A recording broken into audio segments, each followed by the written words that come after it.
అడిగారవే తాంబూలంకి వెళ్ళినప్పుడు ఫోన్ పట్టుకుని ఇదే స్థలంలో ఇలాగే కూర్చుని ఉన్నావు నువ్వు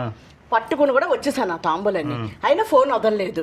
రోడ్ల మీద ఫోన్ చూస్తున్నావు నాకు ఎంతమంది చెప్తున్నారు బండి మీద వెళ్ళేటప్పుడు ఫోన్ చూసుకొని వెళ్తున్నాడు కొంచెం జాగ్రత్త అని చెప్పి ఫోన్ పిచ్చి అంత పిచ్చేటండి చిన్నపిల్లలు గేమ్ల కోసం ఫోన్లు పట్టుకుంటారు మీకు పని ఉన్నప్పుడే పట్టుకోవాలి ఫోన్ నన్ను చూడండి బాబు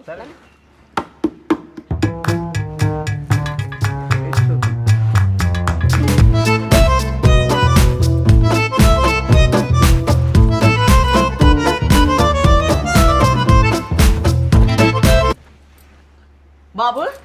లాగి మరి చూస్తున్నావు ఇప్పటికి 3 సార్లు చూసావు నన్ను చూడక్కర్లేదులే బాబు పనులు చేస్తున్నప్పుడు చూడమని నేను నిన్ను చూస్తున్నాను కదా ఇలాగని పనులు చేస్తున్నప్పుడు ఆ పనికి ఎవరైనా సాయం చేస్తారు కానీ ఏమవుడైనా సరే వచ్చేసి మనిషి ఉంచేసి మరి నా పని చెడగొట్టు చూడాల్సిన అవసరం లేదు ఫోన్ పట్టుకుని కూర్చో ఫోన్ పట్టుకుని చక్కగా చూసుకో బాబు ఎన్ని చూసుకుంటే చూసుకో రోడ్డు మీద వెళ్ళినప్పుడు కూడా చూసుకో నాకు అనవసరం ఫోన్ చూడొద్దు అన్నందుకు నరకం చూపెట్టేసావు కదా